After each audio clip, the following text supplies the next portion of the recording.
everybody. Welcome back to the final talk of day one for our indie game business session. Next up, we've got Eric Reynolds. He's going to take you from zero to startup in 10 easy steps. As always, Q&A afterwards, so just drop your questions in the chat. Thanks for having me, Joe. And thanks for joining me. Whoever's on the other side of this camera, I really appreciate it. There is a very specific reason why I put easy in quotation marks. It's because it's not easy. And anyone who tells you that it's easy is absolutely pulling your leg.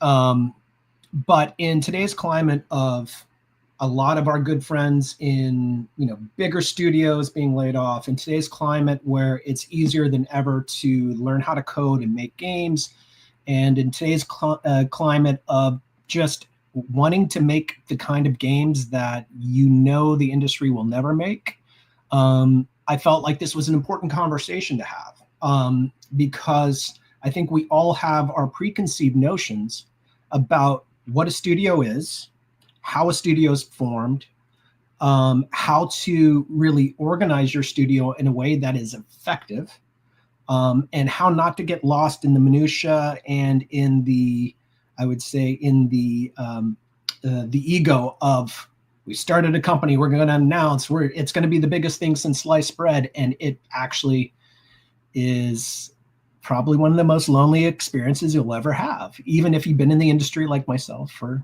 a very long time. So thank you for joining me. My email is on the very first slide. Studio Strategic is my consulting firm, because the number one lesson in starting your own studio is have a day job, have other sources of income, or hopefully you got a good exit from your last gig, because every dollar that you raise, every way that you can not take a salary and put everything on screen will help you get to the promised land of getting that game developed, shipped, getting a publisher to do a deal with you. Everything has to be on screen. So if you have any questions after this, feel free to reach out to me. I'm very available on LinkedIn as well, and pretty easy to find. Or you can email me at studiostrategic.com. So before we get into 10 steps, let's just start with why. Why is the most important question that you need to ask yourself. What is your goal? What is your mission? Whether your day job is, you work for city government, or whether your day job is, you work in IT for a construction company, or whether your day job is you work for Treyarch, right? Know why you want to go off on your own, or why you want to moonlight. Know exactly what your goal is, because the broad goal of I just want to make games will absolutely slow you down and absolutely distract you from actually making games. And also, there are other goals other than I just want to make games. I kept this as zero to startup for a very specific reason. There are so many ecosystems that surround games, whether it's, services organizations like PR and marketing and publishing support, or craft-based services organizations like art and art outsourcing, technical help, porting, you name it. And the ecosystems of user-generated content, becoming, formalizing your love of building in Minecraft and seeing if that's the only thing you can do for your career. Know what your goal is. Because, as I've talked a lot with college students over the years, they come up to me and they go, how'd you get into games? And it's kind of like trying to get into the film industry. There are, you hear about ways people have gotten in, but there's no clear pathway to getting in really anymore. You can go to school for development, for publishing, Savannah School of Art and Design, Full Sail. There's a DigiPen. There's a number of incredible institutions that were early and hyper focused on our industry.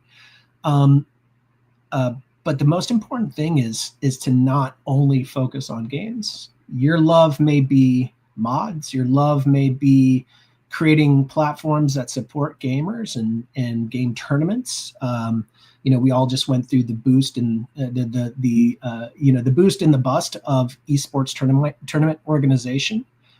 But the true passionate people are still making platforms so that we can all compete with each other and our friends, and I think that's awesome. No one's cracked the code on the social network for gamers. Don't know if we need it. Don't know if we don't need it.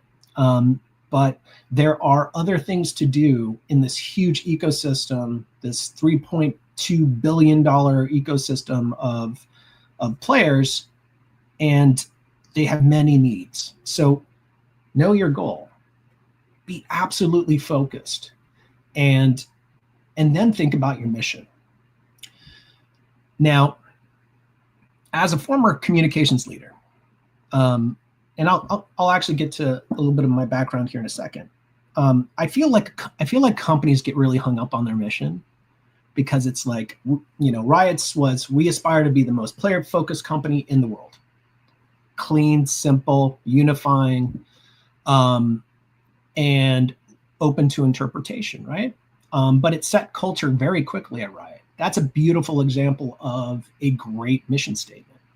But for a company that's just starting out, you're going to kick around ideas like, this is how we want to treat our future employees. This is how we're going to treat ourselves. This is our mission, is to, add more these perspectives to the industry, or add more this kind of genre to the industry. And you want to kind of just drill into that, because it's part of your goal. Your mission is what fuels your goal.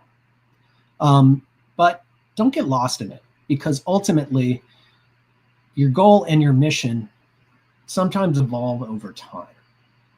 Because as a startup founder, you are subject to so many outside forces that you'll never ever be able to control.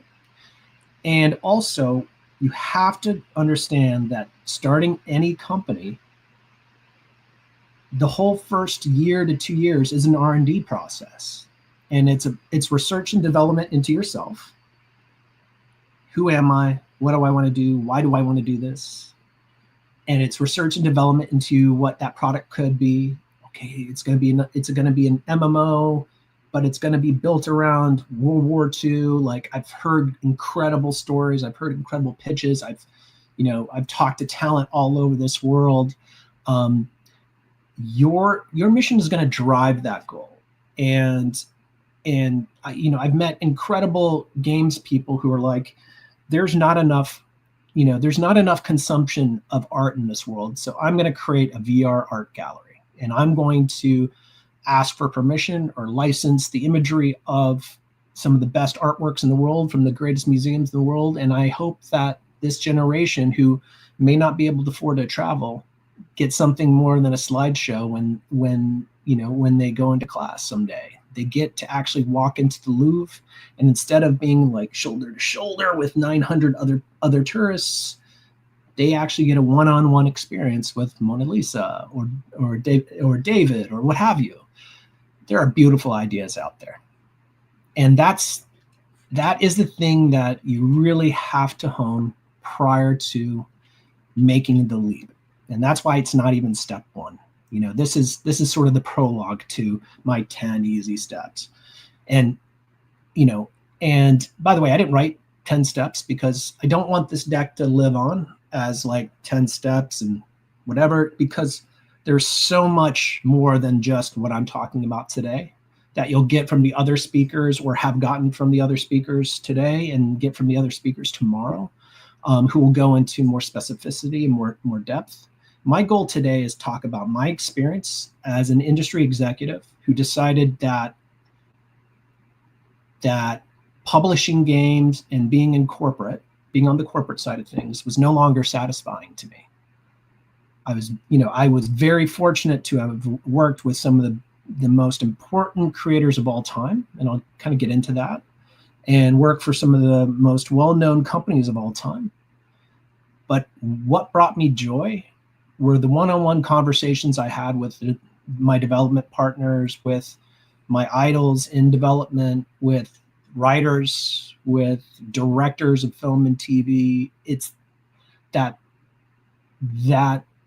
special kind of connection between creators and understanding what I can bring to the table. And I was tired of talking about games. I was tired of making other people famous. And I decided I want to start a company, not because I want to be famous, not because I want to make a lot of money, because this is not a safe path if you want to make money, but because I wanted to make things instead of just talk about things, because that is so much cooler. I'm gonna have a bit of coffee.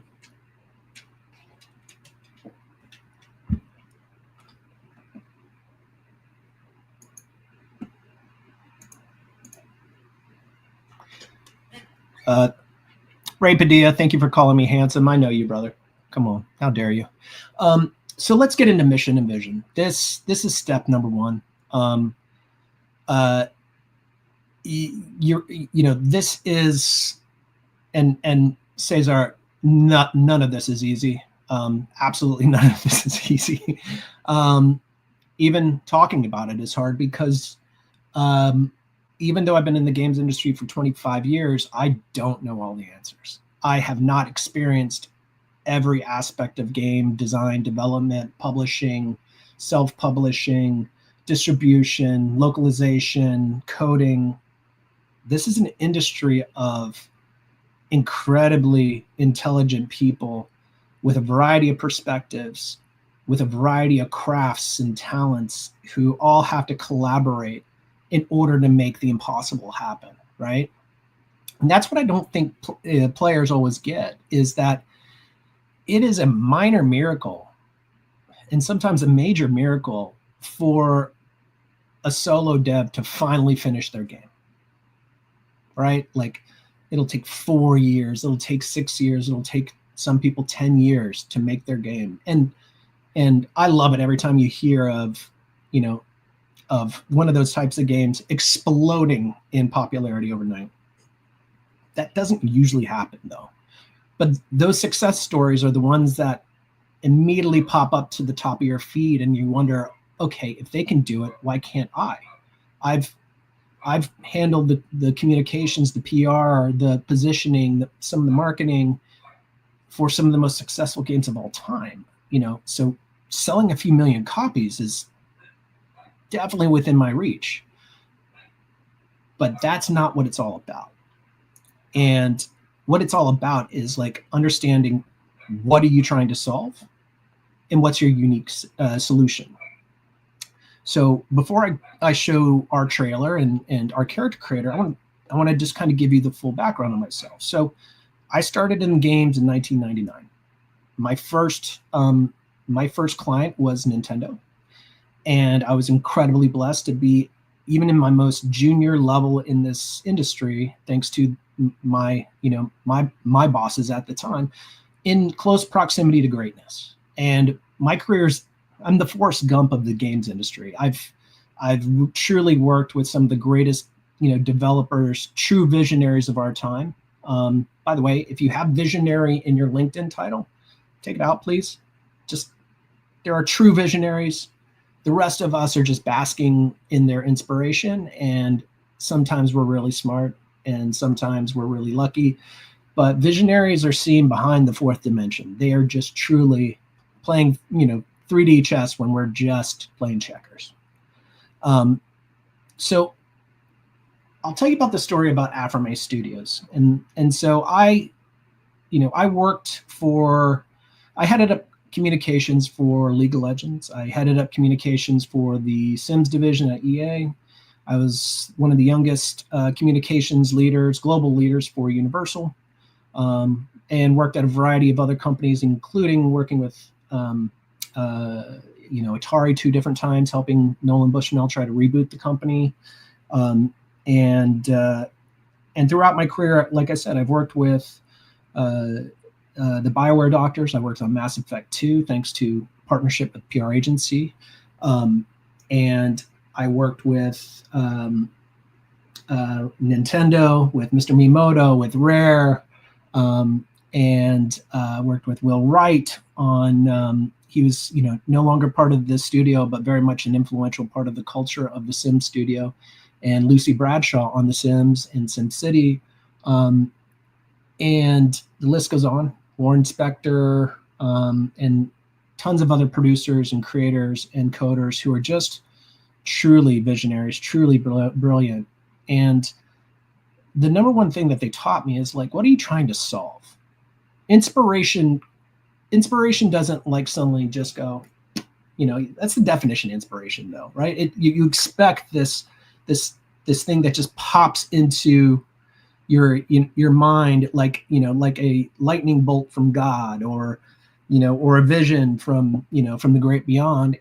But inspiration is actually the ingredients to a great recipe, right? It starts with the base. It starts with chicken broth and ends with the protein, or the veggie version of the protein, right? But inspiration truly is the culmination of your experiences, what you know how to do, the people you surround yourself, and the experiences that you've had in life. And suddenly that just pops in your head, and that's your inspiration. And for us at Affirmate, that took on a very different lifestyle. So after working at all of these corporations, I decided to move on to starting my own company, because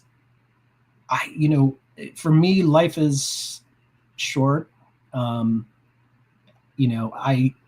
want to do something interesting with my life. Like someone once told me, your life is what someone writes in your eulogy, not what you write in your LinkedIn. And that hit hard. Jay, yeah, thought leader, rock star is also super dumb. But unless you have been on stage and have rocked out as hard as possible and have a band, then I will accept rock star. But like, I was deeply unsatisfied working for some of the greatest games of all time. And that is not a common story, I'm sure. Maybe it is a common story in our industry. The volatility in the industry got to me very early. I had to write the layoff language for EA's systemic layoffs back in 2012 or 2014, somewhere in there, right, where we cut 900 people. And I remember using the terms right sizing, restructuring, efficiency and processes, and really just dying inside, right? And this is a personal story. There are real reasons why companies need to cut heads. But the way that I feel that we've gone about it the last 24 months has been deeply, deeply disrespectful to the incredible, talented people who are out there in the world, who have created some of the greatest games of all time and who have contributed in very, very meaningful ways. And none of those, including the ones I wrote, none of those corporate responses are designed to make anyone feel better. They're truly designed to limit exposure to liability and lawsuits and what have you. And so I got really, really, really, really disillusioned with that. And prior to that, the industry was still volatile. I was either being recruited every 2 years, which was great for my career, or I was being laid off every 4 years or so, just so the spreadsheets would look good. So during COVID, I had the opportunity to move back closer to family, and I ended up in Charleston, South Carolina. My dad lives here. He's in his mid-70s. My mom's in Virginia Beach. She's in her mid-70s. So I'm like, you know what? I'll just consult. I'll figure out what part of the business is not being tapped, because I kind of no longer want to do hardcore PR, right? And hardcore PR just means, like, hey, I've got this game. I need the the right journalist to cover it, or else all is lost. And we need a Metacritic of 80 or bust, right? And so I settled down here, and I took an Uber ride one night. I was getting used to my new town, and I went out on the town, and on my way home, I took an Uber, and the driver immediately starts pitching me a game. Not knowing who I am, what I do, what I have done, but just, you can tell that this person is passionate about what he does and is telling every single passenger about it, because he is doing multiple field tests, multiple research groups in his head about the reception to this game. And instead of like a lot of professionals just kind of shutting down, just, or just, as a person sitting in the back of an Uber, you go, oh no, I don't want to hear about this. I'm not interested. I decided, because I have been in the games industry, I decided to be open to it. And I can't tell you how much that changed my life. Removing my ego, pretending like I didn't know everything about the games industry, knowing that I didn't know about everything about the games industry, but removing my ego and accepting the fact that, hey man, great ideas come from everywhere. Who am I to say this person doesn't have a great idea? So I listened, and I listened thoughtfully. And what I heard is what I've heard in every Greenlight meeting that I've ever been a part of. And what I heard was technical founder, underserved audience, a mission to bring different storytelling to the world, and then also a true hardcore game that not just its primary audience, but all RPG gamers could love, because it's a universe that that has never been seen before in games. And I'm like, the only way this could get better is if this person was a known entity in the games industry. This person's a complete outsider. That would be the 5th star, right?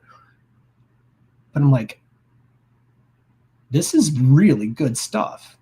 And it's not just good stuff because it is different, because of its anchor in Afrofuturism. This is really good stuff because it is a unique solution to an industry challenge without being so on the nose that all players are going to be turned off by it. So I gave the guy my card and I said, hey man, I got one question for you. A, this is a great idea. My question is, do you want a job? Because I know a lot of people in the industry, and you're self-taught Unreal developer, and a lot of folks can look for that. Or do you want to make this game? And he says, Eric, I do really, really well with Uber. I don't need a job doing this. I don't want to make the next Call of Duty. I want to make my game, which is called Universe. And I'm like, that's all I needed to hear. So for 2 years, we incubated this. And what I mean by incubated this is he had already been bootstrapping, paying for art, doing the code himself. But what I was incubating with him and vetting him, and while he was also vetting me, was the fact that, there's a lot of amateur coders out there. Like, how far can he go on his own? And I kept asking him for more and more code, more and more background on his vision, asking him for deliverables, giving him milestones, testing him. And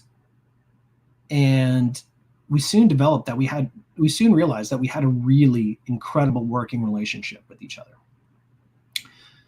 And I asked him quite frankly, like, what are you trying to solve with this game? And he said, Eric, there's never been a game that was told from an Afrocentric perspective. And it's not enough for me to see the lead character or a smattering of characters on screen. What I'm trying to do is create a world where all the NPCs, all the players that you see on screen, look like me and maybe talk like me. I'm like, wow, that's powerful. And but let me ask you another question. Like, this is a unique solution, but is this truly a problem? And he quickly he quickly educated me to something, because I made a smart ass joke one day. The first build he turned in was a character creator, and he kept working on the character creator for multiple weeks. And I said to my co-founder, I said, Crandon, I love this, but we're not making Hair Simulator 5000. It was really, really kind of just uneducated joke, right? It's kind of something you say as a throwaway, as a marketing guy, PR guy, aspiring dev. And he goes, Eric, you don't understand. You have absolutely no clue, because every character creator has been made for you or through your perspective. And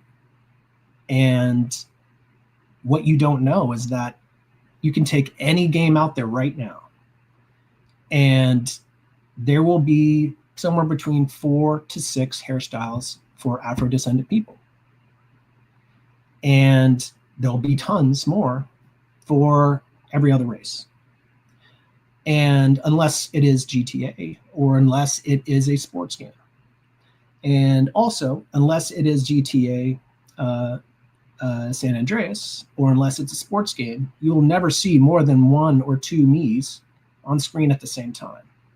It's not enough for us to be the hero. We also need to be the world that we're immersing you in. And so suddenly I saw a vision here. And this vision wasn't about representation. This wasn't about DE&I. It was about a vision for a world, a storytelling universe that is deeply untapped by the industry. So Afrofuturism, storytelling and mythology culture that is deeply untapped, which is African culture across the entire continent. And here's where he was doing something brilliant by taking this story and this technological advancements, because I'll get to that in a second, and this problem and the solution, projecting it out in the stars. So it's not about what's happening in the world here. It's about this just part of the universe where happens to be populated by melanated peoples. And I'm like, I'm down with that, because I could still make me in this game.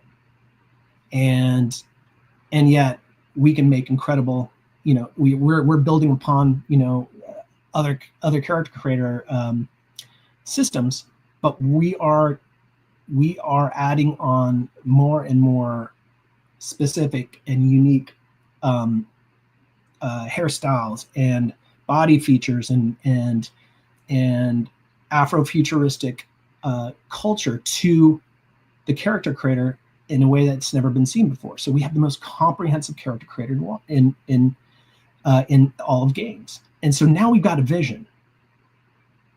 Afrofuturism, the most comprehensive character creator in the game. And I'm like, my comment was really shitty. Sorry, Crandon, now I get it. So a character creator doesn't make a game, but what it does is it speaks to your vision, and it speaks to the game that will follow, because this is the character that our target audience of 670 million gamers of color who have never been represented in games, and all RPG gamers. This is where every RPG gamer starts. It's with whatever version of themselves they want to see in games. So I want to start with a trailer, just so you know what I'm talking about, and then I want to show you the character creator. So hopefully this plays well. What you know about the frontier, child? You think the great Uado tree is gonna bend to the IGPA? Me say no. The outer worlds are wild. These people are strong. They keep safe their culture. Them cling to heritage. Them fight for it. Them know the ancestors. And that knowledge gives them power. Yes, the frontier is simple and untamed. That's what makes it beautiful. Some think they can control this place, hold it in their hands. But child, that ain't how things go out here. You can't control the universe. So that's the world we're building. And this is how it all started. This is, by the way, that imagery was all shot in game. And this is our character creator from 6-7 months ago. The reason why I'm showing you this now is this is the point of innovation. This is something that even Epic has admitted that they have issues doing is, and the reason why there's only several hairstyles for Afro-descendant people in the Fab store is or in MetaHuman as well, is the fact that animating black hair, the density, the flow is resource intensive. Well, my co-founder figured out how to overcome that challenge. And so now, in the very first step, having that mission and that vision,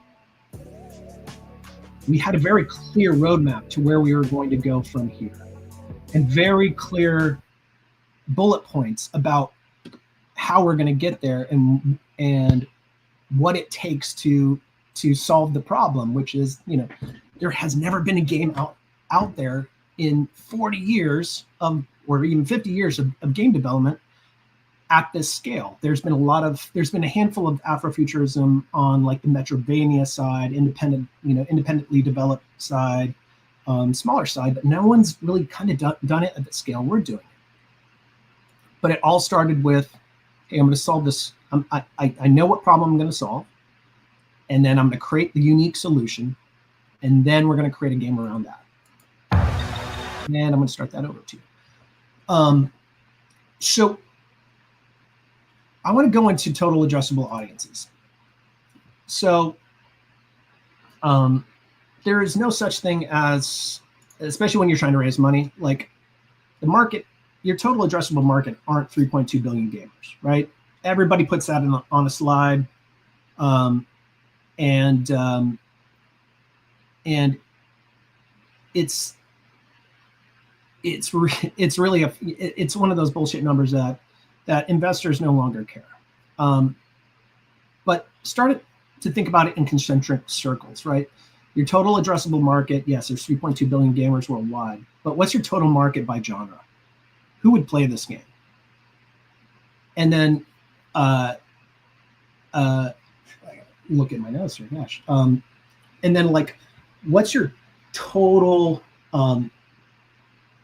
addressable player base, right? Like what's your, TTC is, what's your total target communities, right? So what are the like-for-like communities from your genre, right? So if your genre is RPG, how many communities within RPG are available? And then out of that, what's your total addressable player base from those multiple communities? Because your real opportunity space is to convince people to play your game when they love other games. And then, what's your expected sort of acquisition rate, right? Like, and how can you earn this audience and turn it into revenue? Like that's the final circle, right? So looking at big pictures, constantly like cut that down to reality for yourself. Maybe your finance friends or your investor friends are saying, no, you gotta make it sound like this is the biggest thing since sliced bread. And that's like, and by the way, Bob, this isn't a game pitch. So what I'm talking about is how to form a company with the clearest possible vision. And I'm happy to talk about why race matters in this. And as far as culturally being 5 years too late, like, there's never been a game like this. So is it 40 years too late or 50 years too late? I don't know. But this isn't going to prevent anyone else from making their game, Bob. This is just literally, we've had anime and we've never asked, oh, why is this game or why is this story all about, Asian culture? No, we're talking about tapping into culture to tell more stories, man. So don't worry. Nobody's going to take anything away from you, and no one's getting anything for free just because we are a majority Black-owned business, man. So it's all going to be okay. So assembling the right team is really, really important. These are just some personas, right? Like you need a technical founder, because that person is going to be the builder. That person is going to really, create the framework for what the end game or end product might be. But you're always going to need to surround that person with a lot of other talent, and that person needs to be open to creating that team, to accepting that team, to taking the feedback, and really building upon that feedback, because then you'll have this operations founder, and that's where I fall into kind of the work for Affirmate. Is I came in as someone who's shipped a lot of games and said, hey man, I know you aspire to build an MMO, but guess what? You're solo dev. So let's edit.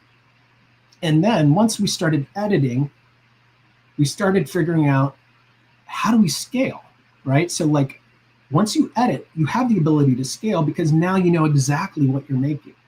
But when you have broad visions that don't dial down, and I'm actually helping another development studio go through this as well, is editing is one of the most important things you could do, but you cannot squash the vision of the reason why everybody's attracted to your concept, right?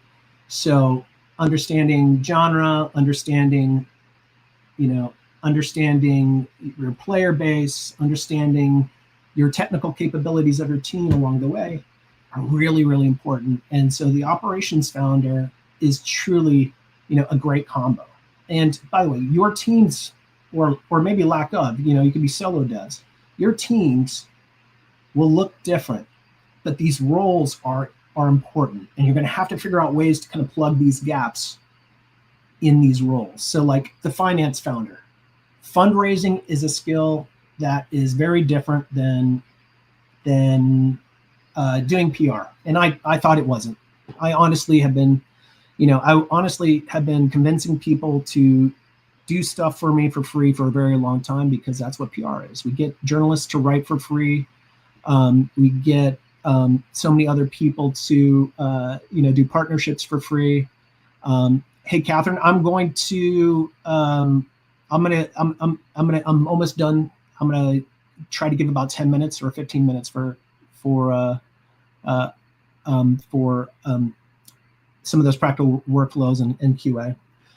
But form your team well from the beginning, and understand what you need at what time, and do it properly, do it legally. Work with a proper lawyer, incorporate your business early, and set Ray, I've bought you more hamburger sliders than I can count. And set the guidelines for what you expect of each other, because that's so important. And it leads to less conflict later on. So as far as fundraising 101, understand each step of the process, right? So don't jump to what you need to make the best game. Start with the friends and family round. Start with enough to focus on your vision, your maybe an MVP if you're super technical, so that you can step away from your jobs, or step away from halfway of your jobs for a limited amount of time, and see if you're onto something, and test it with outsiders and test it with friends.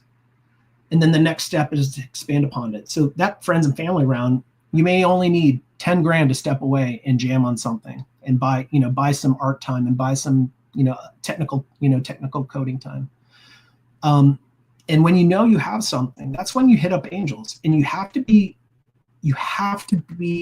absolutely undeterred to ask friends and family for money. It feels really weird. Culturally, we are always told never ask your friends for money. That's the fastest way for breaking a friendship. And we're always told never ask your former coworkers to come in on a new venture, to give them give you their money, because that's the fastest way to not get that next job, right? You got to go outside of your comfort zone. And that angel round, is a couple $100,000, and that allows you to step away for longer. And then your pre-seed round is the biggie. It is, you have something to show, a lot of people believe in it, and now you can go to sort of larger organizations, because you can't get money off of a concept unless you are very well established. And even then, the word from DICE was not a lot of people were getting money off of just pitching in the room with nothing to show. So there are a lot of people investing in early stage. The most frustrating thing is you'll get the I'll follow on, get a lead, and that is very frustrating. No one wants to lead right now. But there's also state-bound grants, and there's also state by grants, and there's also there's also other ways to go about raising your pre-seed, government programs, family offices, larger angels, and together for our small industry like this, for our small game studio, we've raised only $250,000, and we've been signed by CAA, and we've created a demo that earned us meetings in the room with many of the top publishers in the industry. And we with that demo, which we didn't rehearse, we just knew how to work with each other, because Crandon and I have gotten that demo down, is we learned how to get to a close without being desperate or pushy or selling anything more than, hey, this is a new world, and we think not just one type of gamer is going to love it, but a lot of gamers are going to love it. Brian, when going for pre-seed, would you recommend having at least an MVP or prototype at least? So what we showed was what I call a vibe level. Like, hey, this is the vibe of the RPG. It's kind of like we had combat in there, but we didn't have all the elements of motility and all that stuff. Matter of fact, let's just skip to. I'm going to skip that. Actually, I'll go back to that. We used the bare minimum to create the bare minimum to teach people what our game was about. And we've used, as far as the right stuff, we've used every free option, every trial you can name. I think people coming from, larger corporate organizations think that they need to they can afford to just pay for the full subscription to this platform or that platform, and then one day you wake up and go, holy shit, Slack is a lot more expensive than I thought it was. Holy shit. Monday.com is a lot more expensive than I thought it was. We're using the right engine for the right kind of game we want to make, and we're focusing on the uniqueness of our idea and our art pipeline, because if we can convey it through imagery and not just mechanics, we can sell the story first before we have the mechanics ready. And that's what we did. So next is just create realistic project timelines and keep it simple, polish over size. The first thing I had to teach my co-founder is that they're not looking for a huge chunk of game right now. They're just looking for an understanding of what kind of game you're making. And the next time you show them the game, they're looking for progress. They're not looking for the full game. They're looking for progress. They're looking for the demonstration that you, as a new team or a new group of professionals forming a new team, even if you have years of shipping experience, they're looking for, hey, do these guys and gals work together towards specific deadlines and meet them? And are they good at taking feedback? Do they kill their darlings, right? Because one of the biggest questions we got was about our multiplayer and how it was super ambitious. And my answer was very straightforward and practical. This is on our feature set. This is on our feature list at full funding. It will go straight into R&D, and it will be the first thing we cut if we can't make it.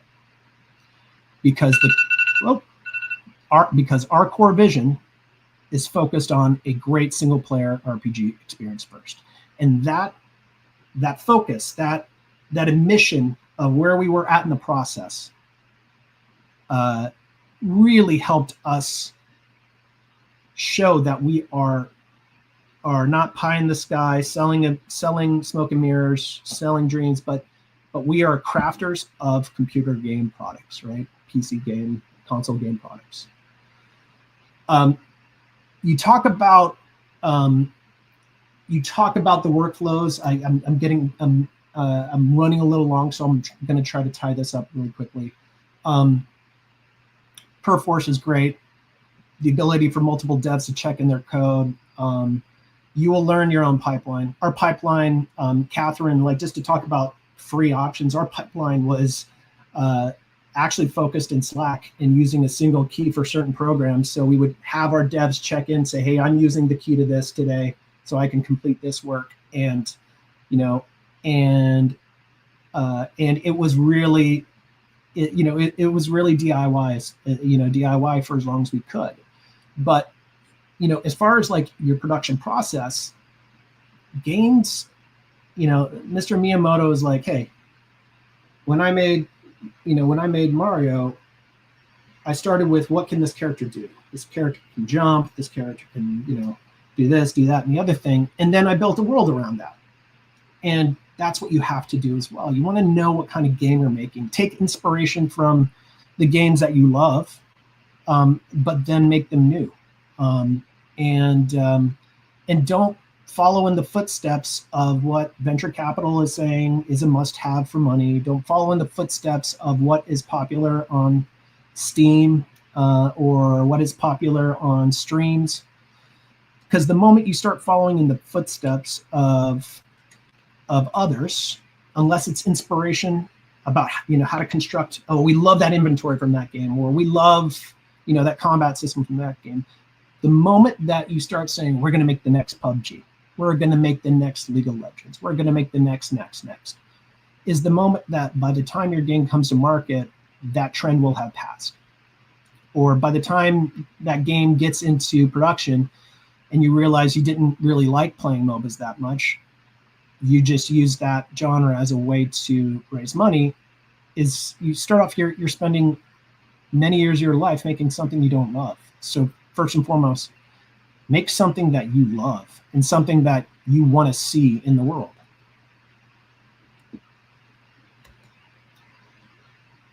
So we created a vibe demo. I'm just going to show this to you. You're not going to see any of our gameplay, but we showed this as working code. We had controller in hand. And no matter where you're from in the world, this is going to be a game world that you've never seen before. In the same way, like, until we started playing God of War, we never really got into that level of mythology before, right? So it is about vision, and it's not about, hey, race is a marketing bullet point, because it's not. We can't sell this game if we just talk about being a black studio all the time. It's not. But we can say we're the right people to make this game. Because we have intimate knowledge about what our players have been missing from games all along, and that is analogous to any genre, right? Like if you're an RTS gamer your entire life and you want to make an RTS game, then you are the most qualified person to make an RTS game. And that could go by genre, that could go by experience, that can go by storytelling. That could go by mechanics. If you've been a fighting game person your entire life, you might be the best person qualified to make a fighting game. And the next step is to understand you cannot control everything. You will have investors tell you yes and then disappear. You will have, and by the way, that happened to us at DICE. We found out that there are investors out there that love to string people along and tell them yes in email, but never sign the note. and we do not know why that's something that they love to do. But two people makes it a coincidence, but three people makes it a pattern. And you can't control the investment environment, and you cannot be discouraged by the investment environment. There are people, and there are journalists saying there's no money out there. I can tell you for a fact there is, but it might be friends and family. It might be a family office. It might be a celebrity who's always wanted to get in games. It might be an influencer who's always wanted to make a game like yours. Finding collaborators and finding collaborators and finding angels is probably where it's at. And then when it's undeniable, that's when the VCs will follow. They'll jump in because they that's when they think it's the most popular thing in the world, and they're susceptible to FOMO. So launch and iterate. Don't be perfect.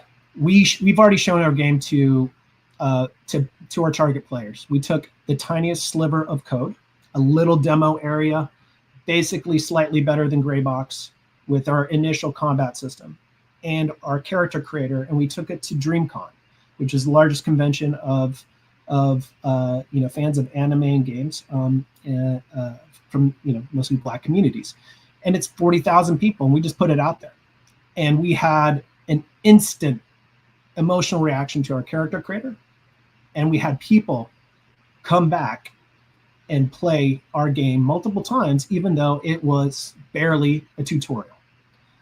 So it was a good test. At any other games company, we would have never even shown it to our Greenlight community, Greenlight commission. We would never have put it out as a demo on Steam. But we showed it to people who are most likely to care about this game, and the feedback was incredible. Find your partners early. Find your communities early. Whatever themes and genre communities and other things in your game that you can kind of tie to the real world gaming industry, pull them in on it. Tell them about it really early. Know that marketing and PR isn't free. At the indie side, don't worry about marketing. Create a great game and word of mouth will happen. And then PR isn't free. It's just elbow grease. I can tell you this for a fact. Don't overpay for PR. Unless you can afford it, then please pay a lot for PR, because people need money too. But you can find emails. You can call up people and say, hey, I'm working on this game. I'm a founder. I'd love for you to check it out at DICE. I know there are bigger games out there, but hey, I'm going to send you a screenshot or a video. And if you want to link up, here's my cell phone. And you'd be surprised how well that works. And then do your research on publishing. Like, are you going to be able to self-fund? Are you going to be VC-backed or publisher-backed? Understand how you're going to raise the money to make this game. As far as UEFN goes, I'll tell you for a fact that Epic has kind of shifted a lot of their strategy around supporting UEFN creators a little bit more than just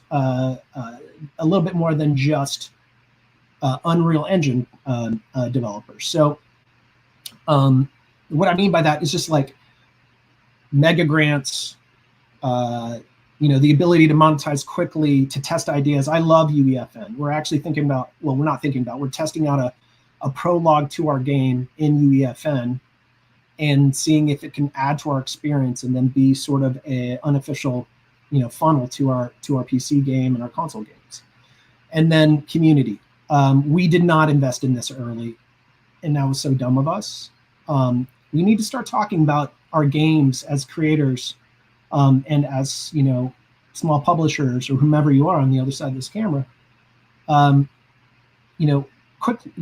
got to start talking about it sooner.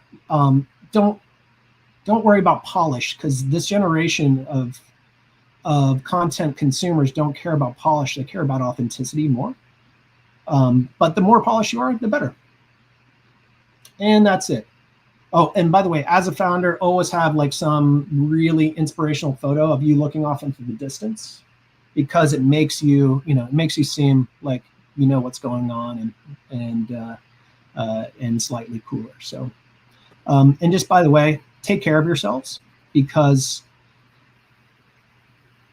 starting up a new company, starting up a games company, creating your own thing, going out on your own, stepping away from a full-time job is the hardest thing you will ever do. And if it was easy, everyone would do it. But it's also the most rewarding thing you will ever do, even if it makes you bankrupt. Yes, even if you're dumb enough to do it twice, like me. Yeah, So yeah, exactly. Well, I'm you sorry answered all the questions.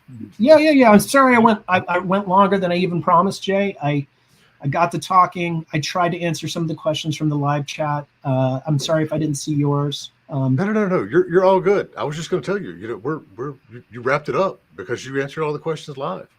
Awesome. So thanks, man. I greatly appreciate. To everybody else, we'll be back first thing in the morning. Well, first thing in my morning, 9 a.m. Eastern, with another day full of talks. As always, if you want to have other questions for Eric or anyone else, go to our Discord, discord.gg/indiegamebusiness. And that's all. I'll be in the Discord right after this if there's follow-ups. I really thank you, Jay. Thank you for inviting me to this summit. I was looking at the other talks, and man, there's some great talks coming up tomorrow that I'd love to be I'd love to listen in on too. Well, thank you, man. All right, we'll see everybody tomorrow. Thanks, everybody. Hope it was worth your time.